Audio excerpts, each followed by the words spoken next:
भारत दर्शन के इस क्रम में आज आपको लेकर के चलते हैं जनपद कौशाम्बी उत्तर प्रदेश में स्थित कन्नौज के राजा जयचंद्र के किले की तरफ। 1170 ईस्वी में राजा बनने के बाद जयचंद्र ने अपने शासन का विस्तार किया। ये जंगल के रास्ते हम लोग किले की तरफ बढ़ते हुए, और ये है वो ऐतिहासिक और रहस्यात्मक किला जो कि एक टीले के ऊपर स्थित है। आज मैं आपको इस किले का इतिहास बताने वाला हूँ, परिचित कराने वाला हूँ एक ऐसी ऐतिहासिक विरासत से। गंगा जी के सुरम्य किनारे पर स्थित ये बहुत ही शानदार किला हम अपने साथियों के साथ ऊपर की ओर बढ़ते हुए, इसका ध्यान सरकारों ने नहीं दिया। पुरातत्व विभाग की देखरेख में ये जगह है।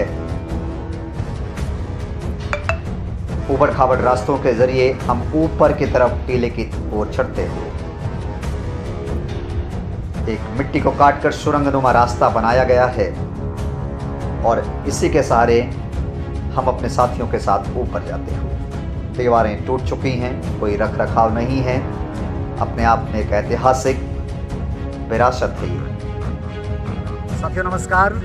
भारत दर्शन के इस क्रम में आज मैं आ चुका हूँ कड़ा कन्नौज, जिसका पुराना नाम कड़ा कन्नौज हुआ करता था और आज इसे कड़ा मानिकपुर के नाम से जाना जाता है। ये जो किला देख रहे हैं, ये किला राजा जयचंद्र का है, जो कि कन्नौज के राजा थे। तो यहाँ के एक स्थानीय निवासी जिनके जरिए हम जानते हैं कि यहाँ का इतिहास क्या है, किस तरीके से इस किले की कहानियाँ लोगों में प्रचलित हैं। तो चलिए मैं उन्हीं की तरफ आपको लेकर चलता हूँ। वैसे इसके लिए भैया वैसे प्रचलित ये है कि कड़ा धाम में राजा जयचंद्र का किला है, इसको सब लोग देखने के लिए आते हैं। और ये हमारे यहाँ सीधरोसैया इसको बोलते हैं। ये इधर बाएं हाथ पे है, दाहिने हाथ पे सीधरोसैया, इसकी क्या बोलते हैं, संयुक्त रोसैया है, संयुक्त रोसैया है।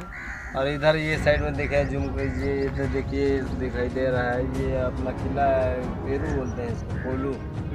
इसको यहाँ पे राजा जयचंद्र बताते हैं कि पूर्वज लोग हमारे की जो गलतियाँ किया करते थे, कोई अपराधी टाइप के होते थे, उनको गुनाहगार होते थे, उनको राजा जयचंद्र इसमें डाल के पेलू में कर देते, कोल्हू में कर देते थे जी। और यहीं पे सुरंग ऐसे में बताते हैं कि एक सुरंग ऐसी है यहाँ की जो दिल्ली में राजा पृथ्वीराज चौहान के महलों में निकलती थी और यहाँ ख़त्म होती थी, मगर उसका कोई आज तक आता पता नहीं चला। और सोने का फाटक भी यहाँ पे हम लोगों को जानकारी पुराने लोगों से हुआ है कि यहाँ पे जो सुरंग है उसके अंदर सोने का फाटक भी यहाँ पे है। और यहाँ पे और भी जैसे कि दैविक शक्ति पे देखा जाए तो एक सुअर है सोने की, वो कभी कभी मान चलिए रात को निकलती है, मगर ये है कि कोई देखा नहीं है, इसको बताते हैं। और ये बहुत पुराना किला है राजा जयचंद्र का। ये अपना सीता जी की रोसैया है और ये पुराना किला है।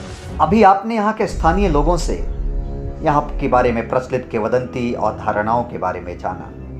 यह किले के अंदर का दृश्य, टूट चुकी दीवारें, यहाँ पर आसपास के लोग घूमने भी आया करते हैं, लेकिन सरकार और प्रशासन जो इसको लेकर के उदासीन ही लगता है। पुरातत्व विभाग जो इसकी देखभाल करता है, पर मुझे लगता नहीं कि यहाँ पर कुछ हो रहा है। ज़रूरत है इस ऐतिहासिक विरासत को संजोने और संवारने की। आने वाली पीढ़ियाँ इसके इतिहास को जान पाएं और समझ पाएं। ये वो जगह है जिसे संयोगिता रसोई कहा जाता है और एकदम गंगा जी के तट पर स्थित है। इसमें 3 दरवाजे हैं जो सीधे, आप देख पा रहे हैं, ये दरवाजा सीधे गंगा जी की ओर खुलता है, बहुत ऊंचाई पर।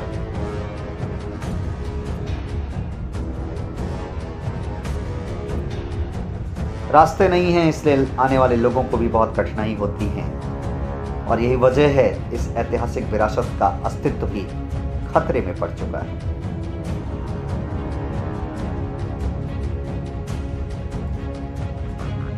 ये दरवाजे से नीचे की तरफ का दृश्य। वैसे तो राजा जयचंद्र को गद्दारी का पर्याय माना जाता है, लेकिन यह पूर्ण सत्य नहीं है। एक बहुत ही बहादुर योद्धा थे राजा जयचंद्र, और इनके बेटे हरिश्चंद्र ने मोहम्मद गौरी को युद्ध में हराया भी था।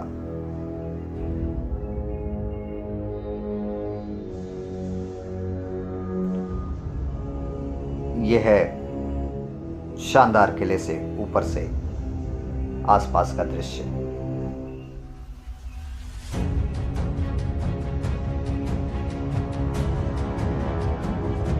यह किला कड़ाधाम पर गंगा किनारे स्थित लोगों को अपनी तरफ आकर्षित कर सकता है, लेकिन ध्यान न रखने की वजह से यह धीरे धीरे अपना वजूद खो रहा है। ऊपर की तरफ जाने की सीढ़ियां जो कि अब टूट रही हैं। हजार साल पहले बना हुआ यह किला जिसकी बाहरी दीवारें जिसे आप देख रहे हैं जो टूटकर एक खंडहर का रूप ले चुकी हैं, और इस किले को घूमने के बाद हम लोग उसी मिट्टी को काट कर बनाए हुए सुरंगनुमा रास्ते से बाहर अपने साथियों के साथ आते हुए। अगर आप भी ऐतिहासिक धरोहरों को देखने के शौकीन हैं तो एक बार जरूर आइए यहाँ पर। और ऐसे ही तमाम सारी वीडियो प्राप्त करने के लिए आप हमारे इस चैनल को सब्सक्राइब जरूर करें, शेयर करें, ताकि लोगों को इस ऐतिहासिक धरोहर की जानकारी मिल सके। धन्यवाद। जय हिंद।